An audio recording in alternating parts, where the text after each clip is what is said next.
আমাদের মাছ ভাজা হয়ে গেছে, মাছগুলোকে আলাদা করে তুলে রেখেছি। এবার ফ্রাইং প্যানে পরিমাণ মতো তেল দিতে হবে। তেলটি মশলা কষানোর জন্য আমি ইউজ করবো। প্রথমে পেঁয়াজ দিয়ে হালকা ভেজে নিয়ে তারপর ধীরে ধীরে বাকি মশলাগুলো দিতে হবে।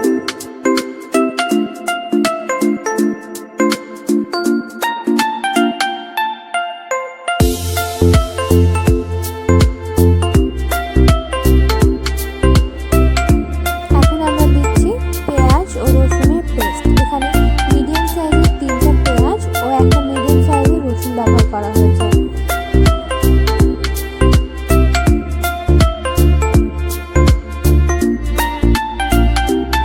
পরিমাণ মতো হলুদ, এখানে তো আমি 1 চামচ মতো হলুদ নিয়েছি।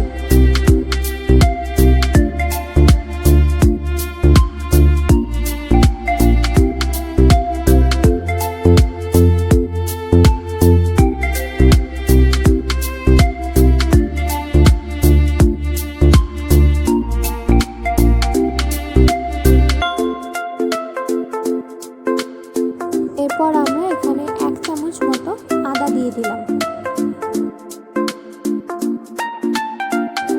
আদা দেওয়ার পর মশলাগুলো ভালো মতো নেড়ে চেড়ে মিক্স করে নিতে হবে। কিছুক্ষণ নাড়াচাড়ার পর এখানে আমরা 1 টেবিল চামচ পরিমাণ মরিচের গুঁড়ো দিয়ে দেবো। মরিচের গুঁড়োটা আপনারা আপনাদের স্বাদ অনুযায়ী দিতে পারেন। যারা ঝাল খেতে বেশি পছন্দ করেন তারা বেশি ঝাল দেবেন, যারা কম খেতে পছন্দ করেন তারা কম ঝাল দেবেন।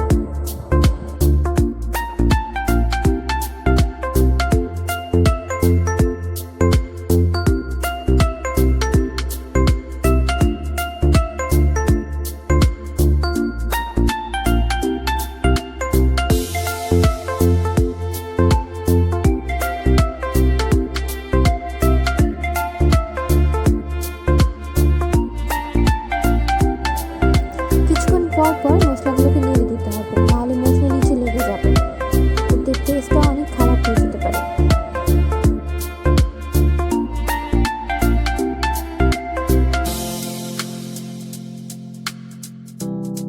এই মশলাটা যখন মোটামুটি হালকা কষা হয়ে যাবে তখন আমরা পরবর্তী উপকরণটি দেব।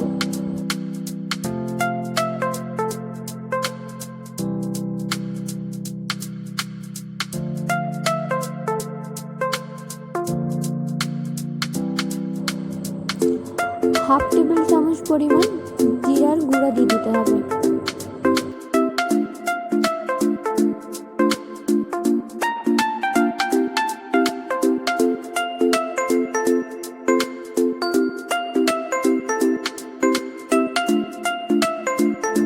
এখন আমরা ইউজ করব কাজু বাদামের পেস্ট।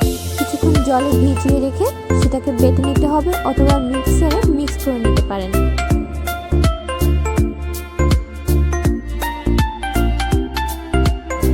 এবার খুব ভালো মতো নেড়ে চেড়ে নিতে হবে।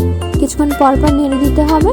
মশলাটা আস্তে আস্তে কষছে, মশলা কষে যাবে তখনই বুঝবেন যখন মশলার পুরো তেলটা মশলার উপরে ভাসবে। মশলা ভালো মতো কষানো হয়ে গেলে আমরা আগে থেকে ভেজে রাখা মাছগুলো একটা একটা করে দিয়ে দিব।